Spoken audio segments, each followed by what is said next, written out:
شكت لبردم تال خاچم وتم ديم ويوارا يكما تتاكم دستي شكت لبردم تال خاچم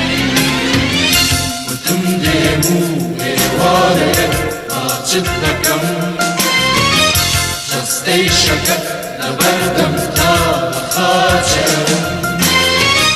خواتراوغا بنجرايا بوضغي منك هاتوا خواتمنى جاري چيتر بيكتر ما نداتوا خواتراوغا